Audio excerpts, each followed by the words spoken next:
Beyond Reason Radio.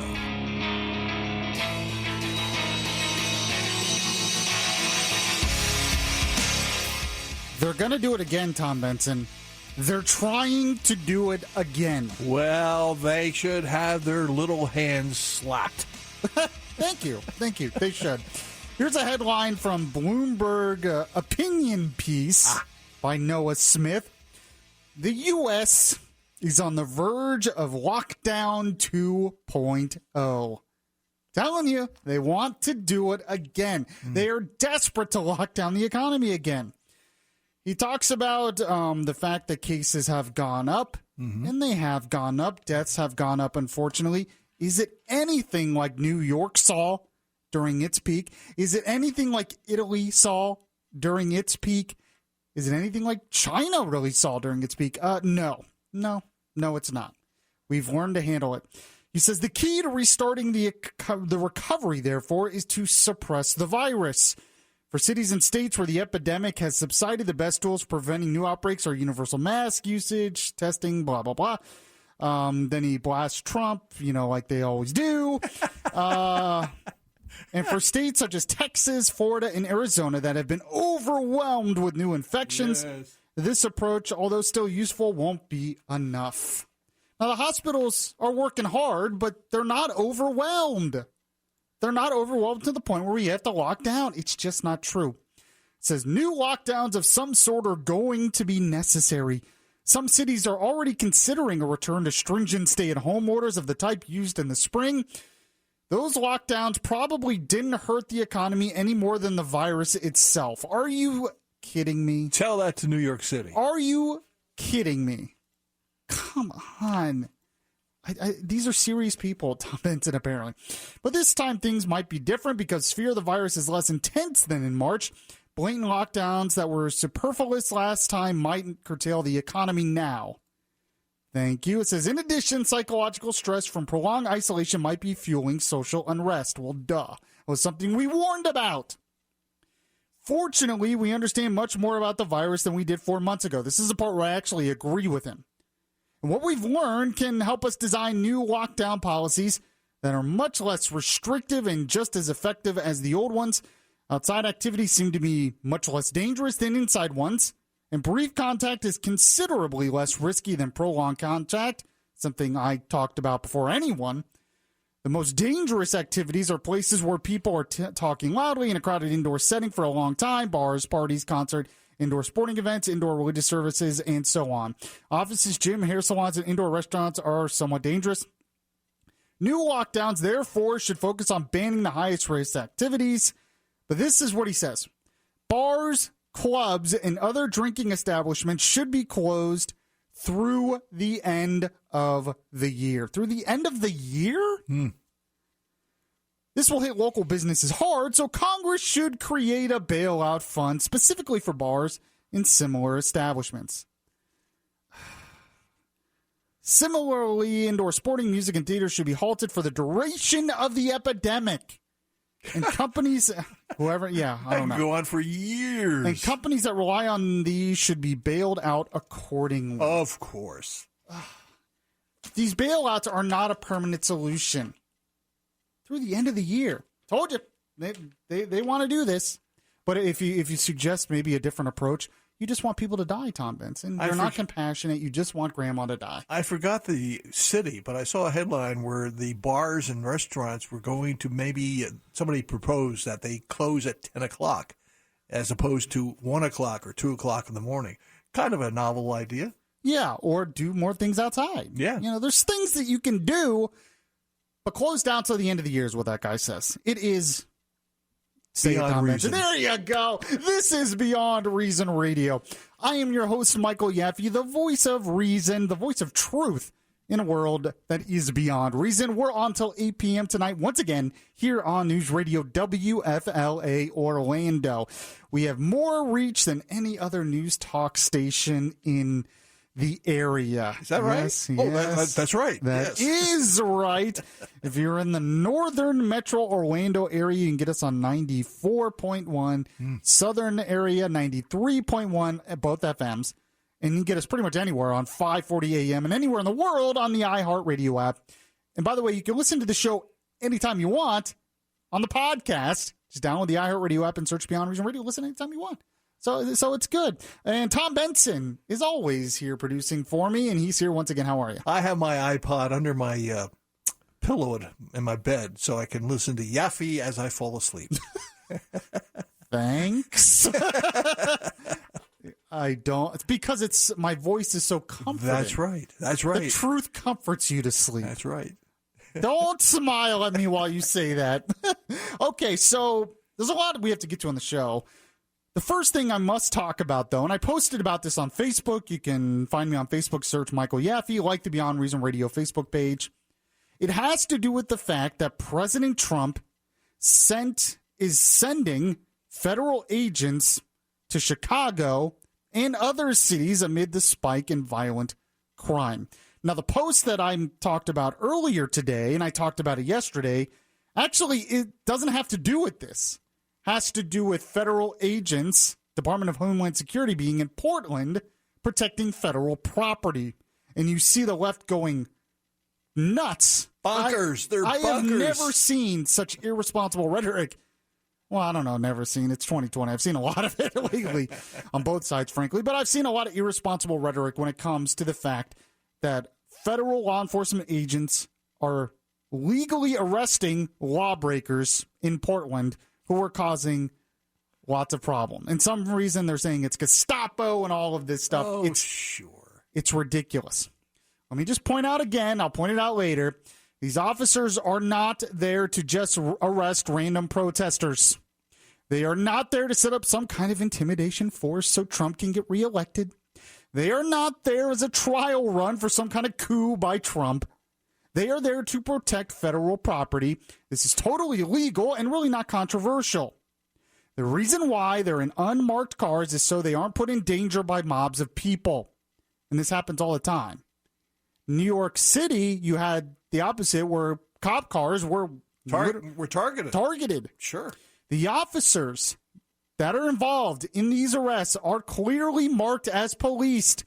Those who are arrested are read their Miranda rights and have full due process. They're not just sent to Gitmo or something and tortured. That is not happening. It's ridiculous. Or sent to a gulag over in China. Yeah, exactly. It's not rendition or something where we're sending them to Saudi Arabia. But today, this controversy has been extended because President Trump announced a surge of federal agents to cities like Chicago. In fact, here is Trump making that announcement earlier today. Announcing that the Department of Justice will immediately surge federal law enforcement to the city of Chicago. The FBI, ATF, DEA, U.S. Marshal Service, and Homeland Security will together be sending hundreds of skilled law enforcement officers to Chicago to help drive down violent crime. And murderers and violent criminals are breaking a wide range of federal laws. We have that. It's as wide as it can be. We will find them, arrest them, and prosecute them. They will be in jail for many years to come. And we will work with local police to identify violations of state and local laws to help ensure that offenders are caught and jailed for their crimes. So you have spikes in crime. You have federal agents going in to stop the crime, and people are upset at law enforcement. Maybe you should be upset at the criminals, at the lawbreakers. Maybe that's who you should really be upset about. Even the Portland mayor said, the president is attacking progressive cities with troops who are unwelcomed and unskilled. Militarized agents are terrorizing the American people. We must stand together for peace and reform and against these un-American tactics. If you're more upset at law enforcement for enforcing the law than you are at the lawbreakers, you are the problem. Yeah, you're part of the problem anyway. But that seems to be the trend we are going down now. In fact, the rhetoric by the left is just getting worse. Eric Holder, who used to be Attorney General under Obama, he was on with Joy Reid, her new show. And it's amazing. You listen to their interviews, and they're completely serious as they say bonkers stuff, like you mentioned earlier, Tom Benson. Being interviewed by Joy Reid here says Trump might use troops to intimidate voters. Are you concerned about that these paramilitary forces will be used to suppress the vote using intimidation and fear? I mean, if you'd asked me that question about any other president, I would say, of course not. That's the script from a very bad movie. But this administration, this president has demonstrated that they have a capacity to go lower than we can even possibly imagine. So, yeah, I think we have to be concerned about that. His attempt to talk about mail-in voting and all the fraud that is associated with it is factually incorrect. He's just trying to set up a situation where he has the ability to delegitimize a vote that he might lose.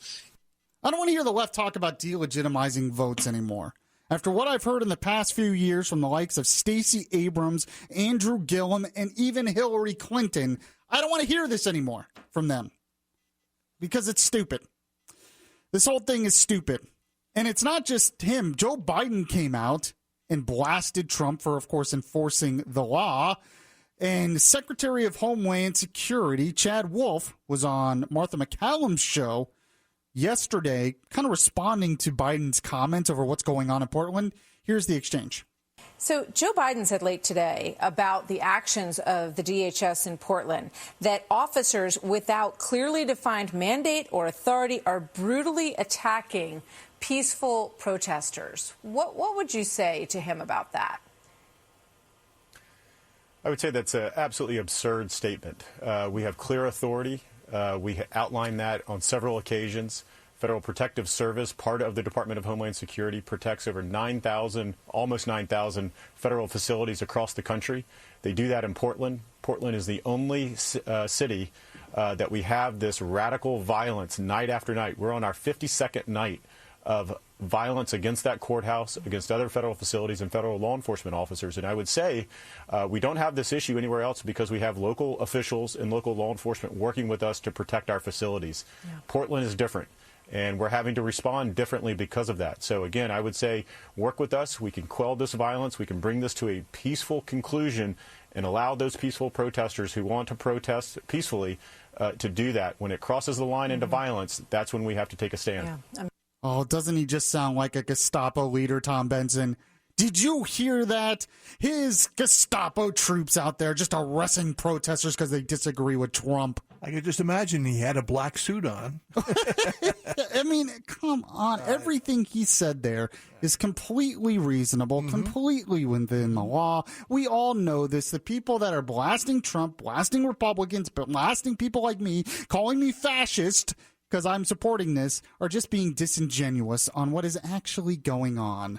They're being disingenuous. We're going to continue this conversation. I'm going to give you more of the truth next here on Beyond Reason Radio. Listen to the latest episodes of Beyond Reason. Download the podcast at Spreaker.com.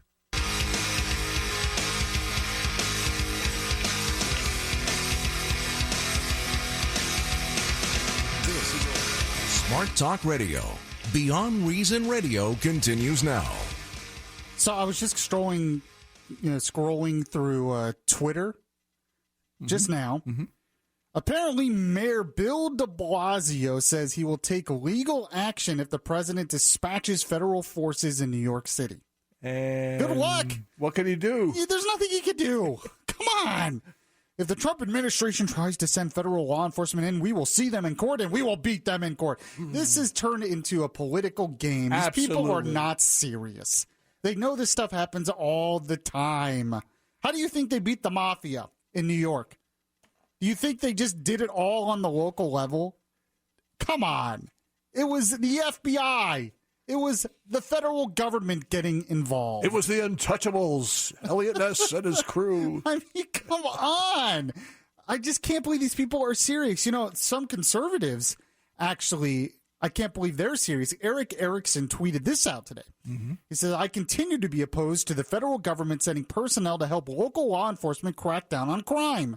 Make the cities and their voters deal with the consequences of their votes and actions. I've heard a lot of that. So I responded. Should they send the FBI packing as well? The FBI does already this all there. the time. Sure. They're federal law enforcement. Well, I guess we should just send them out. I don't want them helping out at all. These people aren't serious. Chicago, by the way, they are experiencing a spat of deadly gun violence. As shooting at a funeral home earlier this week left 14 people injured. Yeah, it was last night. And it followed a weekend that saw 10 people killed and 60 people injured due to gun violence. And that happens every weekend. That's not just this weekend. They asked, I saw the reports, they asked the local residents there, and they're begging for the cops to do something. They want the police help. They're not saying, oh, Black Lives Matter, get out the police. They're just hurting us. No, they're like, police, we need your help. This is like Iraq. You know, I guess it shouldn't surprise me that the left thinks this way. It's like the Portland mayor saying that, oh, sending in federal agents just makes it worse. That's how they reacted when we went into Iraq and Afghanistan, remember? Because to them, I guess it was just peaceful lollipops. Everyone was great in Iraq and Afghanistan. Nothing ever bad happened until the American troops went in there and just made everything bad, us invaders and colonialists. So I guess I shouldn't be surprised that they actually think this way. They act like Trump is acting in a vacuum, that he just decided to do this because. He's not acting in a vacuum. He's responding to the situation on the ground, which is not good and which you are failing to do as local leaders. Now, when it comes to what's going on in Portland, there's been a lot of controversy because they say the federal agents they're secret police. They're secret police. There's video of them all over the place. They're horrible at keeping a secret if they're secret police. But so the Customs and Border Patrol head, Mark Morgan, had a press conference this week. He talked about the truth of what's actually going on in places like Portland where they're protecting federal property. There has been a tremendous amount of false information out there. I've seen news reporting after news reporting, tweet after tweet saying, quote, unidentified, masked stormtroopers. Again, I want to foot stomp what the secretary said. It is offensive to refer to these dedicated men and women that are out there as law enforcement professionals to make that reference. It is disgusting. And it's also a lie. Yeah, I mean, he's exactly right. And then they're saying, well, they're not clearly marked as law enforcement. So why are they there? Well, he debunks that whole controversy here. This is what they're wearing. This is a real live version of what they're wearing. And this is a baseline of all the different identifications that they have. So first and foremost, you see clearly marked that they are part of the Customs and Border Protection. The second line of marking is it shows a component within CBP that they're associated with. In this instance, Border Patrol. Clearly police. It's marked on the front and the back, clearly, every single agent. In addition to that, they have a unique identifier. Deputy Director Klein said he doesn't have his officers wear name tags because they're being doxxed. That's exactly right. That's another thing that's absolutely disgusting.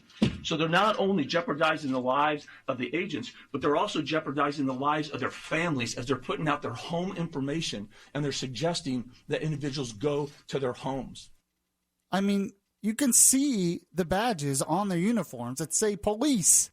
And he outlined all of that. If you want a voice of reason on this, I'll play one right now. It's what we do on this show. Andrew McCarthy, former federal prosecutor, writes for the National Review now. He was on Fox News and explains how this is actually Trump's constitutional duty to do what he's doing here. The president's job under Article 2 of the Constitution is to take care that the laws be faithfully executed. That's his main job. I mean, basically, we miss this a lot, I think, because we now have a federal government that does so much more than the framers ever envisioned it would do. But the president's job is basically two main things. One is to execute the laws, and the other, closely related, is national security. So I wish it was just me saying it, but it's not. It's his obligation. Government is the one thing that we all do together. The government is a wonderful thing. The idea that you would sit by while people committed arson and vandalism against government facilities, and that you would sit by and idly while people used force against people who are federal agents would be intolerable. But now what we're hearing, because it's Trump, they want to run against him as if he were a Nazi dictator. So we're now calling federal agents troops and referring to them as a militia. They're federal law enforcement agents, and they are always in our big cities. The thought that President Trump is now sending federal agents into big cities, why do you think that there's a federal courthouse in Portland in the first place?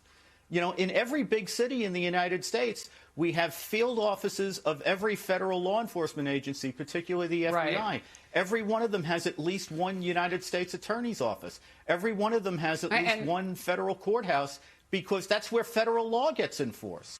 And I'm hearing some on the left and even some on the right, like Rand Paul, say, no, this is going against state rights. This is going against local rights. This is not a states' right issue. Obviously, the federal government has a role here, has played a role here for decades and since the beginning of the country to enforce the law, especially on federal property. I mean, come on, didn't even George Washington send troops to stamp out the Whiskey Rebellion? I mean, so you want to talk about the founding fathers would be against this. It's absurd. This is one of the jobs of the federal government. He was a slave owner, though. Oh, yeah. So doesn't count. Yeah, it doesn't count. It doesn't even matter. The Constitution doesn't even count to those people anyway. So it is beyond reason. Much more to get to. We have to talk about the coronavirus again. Yes. The extension of unemployment benefits. Let me give you some facts on these unemployment benefits. This is Beyond Reason Radio. I'm your host, Michael Yaffee. We'll be right back. If you heart Beyond Reason Radio, listen to the Beyond Reason Radio podcast on iHeartRadio. Just download the iHeartRadio app and search Beyond Reason Radio.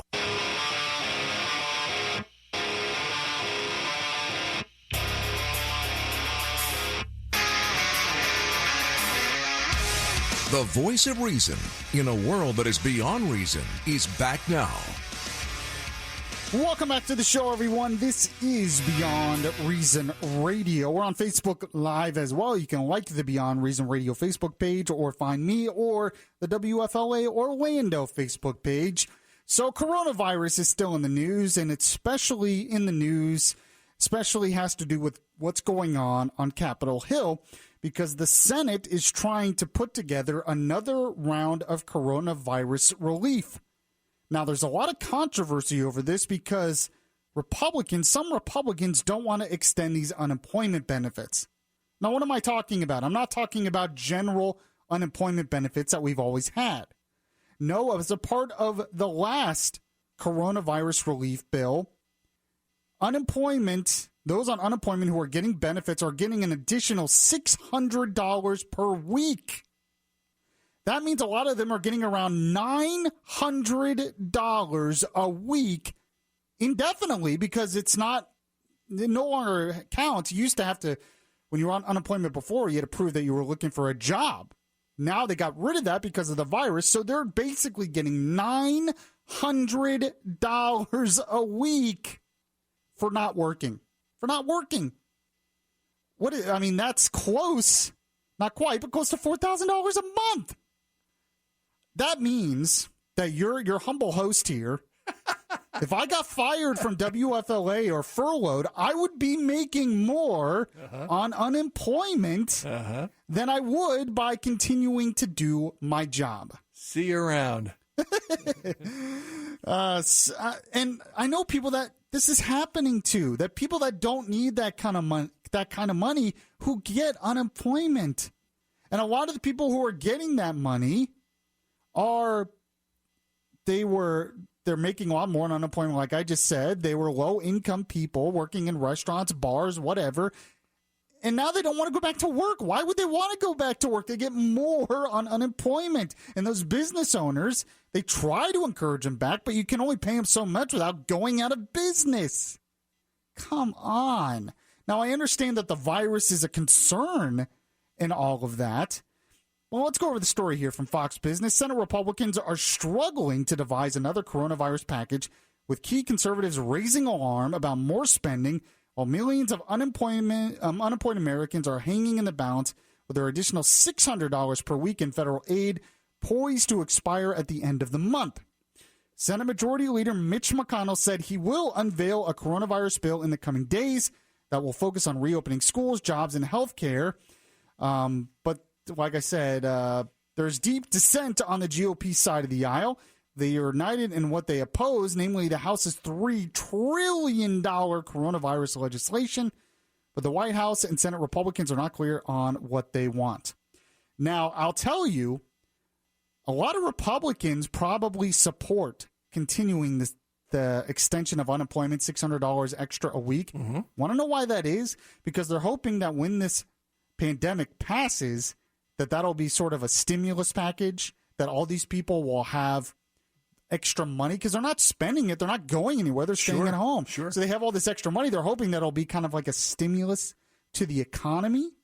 So they're secretly, they kind of want this because they think the pent-up demand will create this boom. But you have to be wary of this kind of stuff because if you do it for too long, you're creating a permanent underclass that's dependent on the government and will never be able to get rid of this. And Democrats, secretly, they like it because they have wanted universal basic income for years now. And this is a step in that direction. We've done it during the crisis. Let's continue doing Exactly. it. Yeah. And eventually, just handing people money is not a good stimulus. It's not a good long-term stimulus because you're just giving people money to spend without any increase in production, without any increase in real wealth. It's just people spending money. So eventually, it either creates inflation or it goes back down. The growth goes back down as quickly as it went up. Because merely just giving out free money that's borrowed by the federal government, that's now part of our debt, it's not a good long-term solution. And you create a hazard where all of a sudden people are no longer incentivized to work, and that is not good for an economy. But when it comes to this virus, the response by President Trump, of course, Nancy Pelosi came out today, has a new name for the virus. No, it's not the China virus. It's something else. Here it is. The recognition this is not a hoax. It is a pandemic that has gotten worse before it will get better because of his inaction. And in fact, clearly, it is the Trump virus. Well, what do you mean when you say the Trump virus? The Trump virus. If he had said months ago, let's wear masks, let's socially distance instead of having rallies and political whatever they were, then more people would have followed his lead as the President of the United States instead of being a bad example, making it like a manhood thing not to wear a mask. The Trump virus. This is so absurd. Not only are a lot of the deaths happening in Democrat states and cities, but, I mean, they get mad when Trump calls it the China virus, even though it really did originate in China and they failed miserably. So they get mad at that, but then they'll say, oh, it's the Trump virus, even though this is not just a problem in the U.S., it's a problem across the world, and it was a problem in Europe before it even got here. Not only that, but I don't buy what these people have to say anymore because they say, oh, well, Trump's not serious about social distancing and blah, blah, blah. You had nothing to say when thousands, if not millions of people were in the streets during the Black Lives Matter protests and riots. Now, all of a sudden, you're serious about this. I don't buy it. Nikki Haley had a good response to this on her Twitter today. She said, it is a new low for Pelosi to refer to the Trump virus. She didn't require masks in her committees until mid-June and opposed the China travel ban. The only one to blame for this virus is China. Many have died. We should be unified on that front, not playing political games with it. But, of course, that's exactly what they're doing. I just don't sense that they're serious about what's going on here. Speaking of the coronavirus relief bill that they're fighting over in the Senate right now, Ted Cruz was asked about this on CNN, and he had a strong response. Look, we'll see where this ends up. We still don't know the details of this initial proposal, but as it's written right now, I'm not only a no, I'm a hell no. And sadly, I think this is envisioned as an opening gambit. Everyone expects the Democrats to come back with a huge wish list of spending. And this is the swamp in a feeding frenzy. Everybody's lobbyist has their hand out saying, well, look, if you're spending trillions of dollars, I want to get some. And it's not right. It is when we've got over 20% of the working population in this country sitting at home without a job.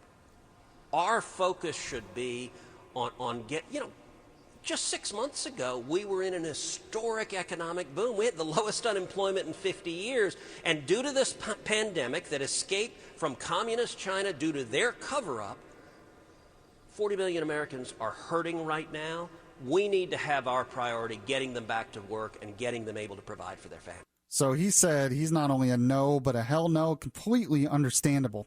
Now, I want to get to a voice of reason when it comes to the response of this virus, when it comes to the stimulus, when it comes to the shutdowns. Now, I'm going to play Rand Paul here. He was on the Fox News Rundown podcast. I just want to point out that I don't agree with everything Rand Paul says. I completely disagree with him when it comes to Trump sending federal officers into these crime-ridden cities. But that's how Rand Paul is. He's super libertarian about some of that stuff. And anytime you talk about law enforcement or crime or even troops overseas or anything like that, he's always against it, just how he is. And it's a part of his rhetoric that I completely disagree with. But when it comes to the economy and other things, I think he can be a good voice of reason. And Rand Paul was on that Fox News podcast and talked about here why the new stimulus being proposed, it's just not going to work. There is no rainy day fund in Washington. There is no savings account. There's no money that you can give to people, and yet people keep promising, as politicians are wont to do, promising free money to people. This latest bill they're talking about is over $1 trillion, and that's before they start compromising with the Democrats to give the Democrats what they want. So I think it's a foolhardy notion to think that you can just create money out of thin air, give it to people, and that creates wealth. The reason we're struggling as a country is because the government has created a depression by shutting the economy down forcibly, the governors primarily. And the only way you get it back is not by giving people money, by actually opening the economy. It's the only way we'll survive and recover. Yeah, but they don't want to do that. They're not going to do that. They're going to continue to push for lockdowns, and they're going to continue to fearmonger about this. Now, Rand Paul here made a good point as well that these shutdowns, these complete shutdowns, maybe they didn't even work. We've seen surges in coronaviruses in the midst of lockdown. New York had a lockdown and had 30,000 people die. New York had the worst death rate of any place in the world amidst a lockdown.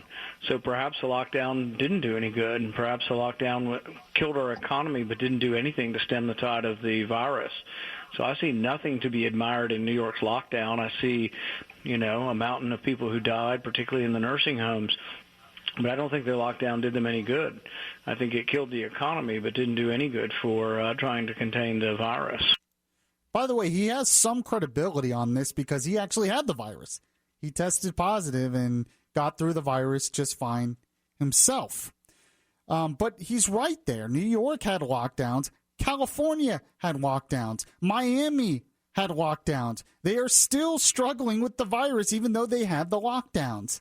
The idea that these shutdowns across the board are really the be-all, end-all to help containing this virus is just not true. The facts don't bear it out because eventually, even when you open up a little, it's going to spread again. You're just delaying the inevitable.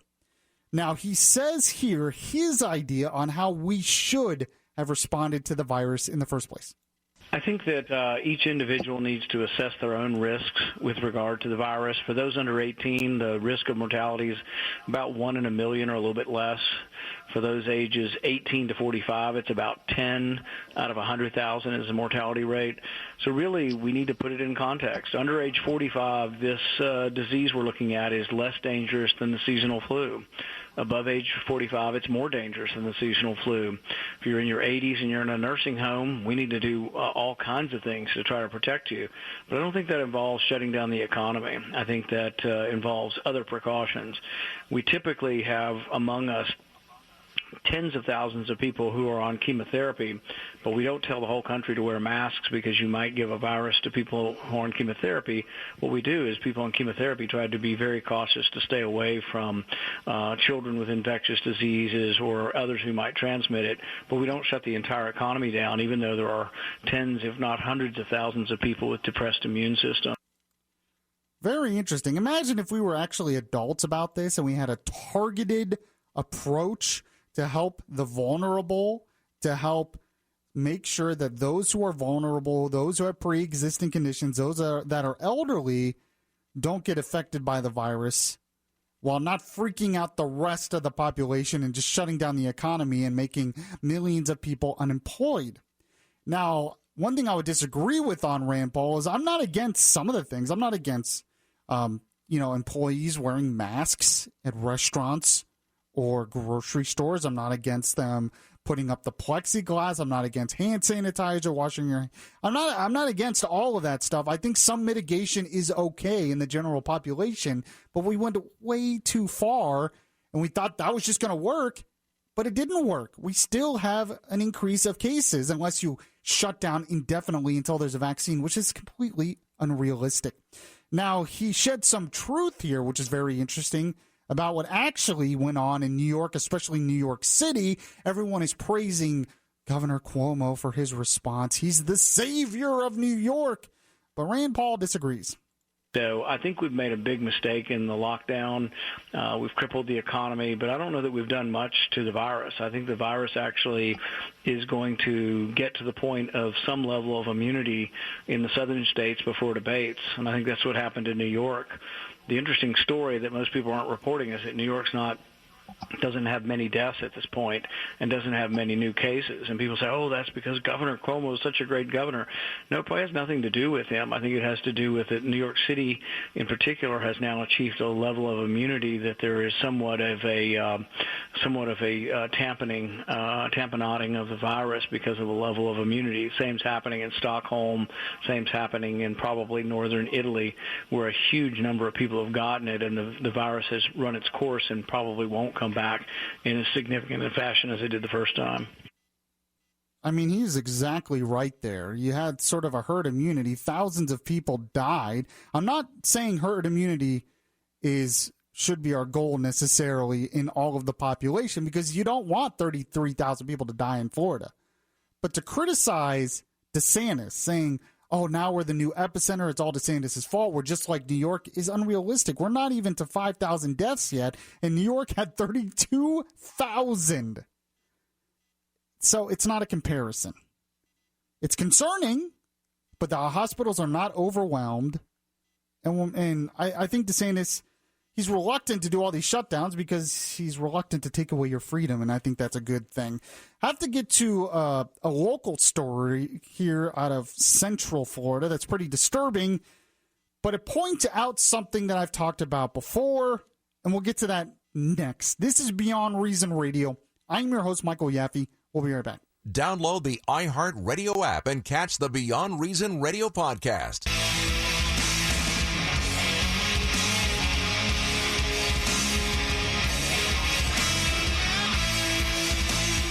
The place where we talk faith, culture, and politics.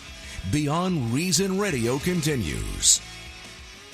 Welcome back to the show, everyone. This is Beyond Reason Radio. I was just looking at a story here from Fox News yesterday talking about Governor Ron DeSantis.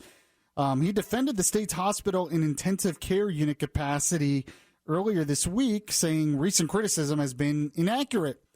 Intensive care unit capacity data from the state's Agency for Healthcare Administration, which is constantly being updated, on July 15th reported that 54 hospitals with adult intensive care units were at full capacity. DeSantis offered several explanations for the numbers, all in support of his statement that the state has sufficient ICU capacity. He said the bigger picture item is this morning's census is that statewide 24% of the hospital beds in the state of Florida are empty. That's over 14,000 hospital beds, and about 20% of the ICU beds are empty, and that's over 1,000 ICU beds. That kind of goes against the whole narrative that we're just overwhelmed and we have to shut down again, doesn't it? Don't confuse us with the facts. Come on now.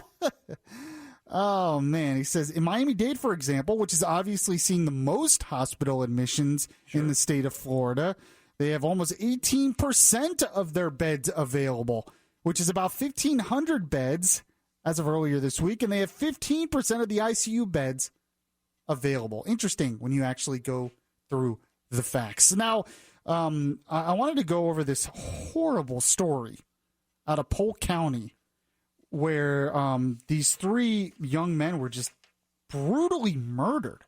And Sheriff Grady Judd said it was like one of the worst murders he has ever seen. It says here the victims were massacred last week while meeting to go on a fishing trip in Frostproof. Now one of the victims, Damian Tillman, who's only 23, investigators believe Tillman arrived at the lake first to meet his friends. When Rollins and Springfield arrived, they saw their friend being beaten. The attackers then turned on them and began shooting. Rollins was still alive when the attackers left and called his father for help. His father rushed to the spot after receiving the desperate call, but forgot his cell phone in the hurry to help his son. He drove to a nearby convenience store, and the clerk helped him call the cops, but by the time they arrived, Rollins had died. The other two men died shortly after. Just awful. After the brutal killings, the three suspects drove to McDonald's. Sick. Grady Judd said they ordered 10 double cheeseburgers and 2 McChicken sandwiches. The sheriff's office says it's collecting donations on behalf of the families of the victims. To donate, you can go to www.polksheriff.org/donate. But the good news is they arrested the suspects. Actually, here's audio of Grady Judd right now talking about one of the suspects, Tony T.J. Wiggins, who's only 26. Listen to this. He is currently only 26 years old. TJ has 230 felony criminal charges in his arrest history. I didn't stutter. He had 230 charges in his arrest history, 15 convictions, and 2 times to state prison at only 26. He's a thug. He's a criminal. He's pure evil in the flesh. He's wild and he's out of control. Can you believe that? 230 charges in his arrest history. At age 26. 15 convictions and 2 times to state prison at only 26. By the way, the other suspects were his girlfriend, Mary Whitmore, 27, and his brother, Robert Wiggins, 21. They've all been arrested. But the thing is, one of the reasons I wanted to bring this up, other than to just highlight how sick this all is I keep hearing that we have a problem in this country of over-incarceration, that we needed complete criminal justice reform, that we need to defund the prisons, defund the police, abolish the police, let people out of the jails, all of that stuff. We're practically a police state. I keep hearing this. How is it in this so-called police state that exists apparently in this country that someone with 230 priors is out on the streets like that? Out on the streets and able to massacre 3 innocent young men. How is that possible? I just never bought this argument that America is some kind of police state when over and over and over again you hear these stories about people with rap sheets as long as your arm eventually committing murders. Why were they out on the street? Oh, but we're a police state. Oh, we arrest too many people. We need to let these people out of prisons and defund the police and abolish the prisons and criminal justice reform and all of that stuff. I think most of it, frankly, is nonsense. Some of it might be okay, but I think it's feel-good nonsense. And I get so sick of, we incarcerate more people than anyone in the world. Really? So we're going to compare ourselves to China, North Korea, Cuba. Do you honestly think that we're more of a police state than those places? Come on. We are not a police state. We don't need to defund the prisons and the police and all of that stuff. There are some things we probably should decriminalize. We might have too many laws in certain situations, but to act like, I just don't understand how there's always this push for criminal justice reform because we have too many people in prisons, when someone like that is out on the streets. And we hear this all the time. I mean, Tom Benson, you're in the news business. Sure. But we see stories like this all the time. The only thing that changes are the names, and that's it. Yeah. It's really disturbing.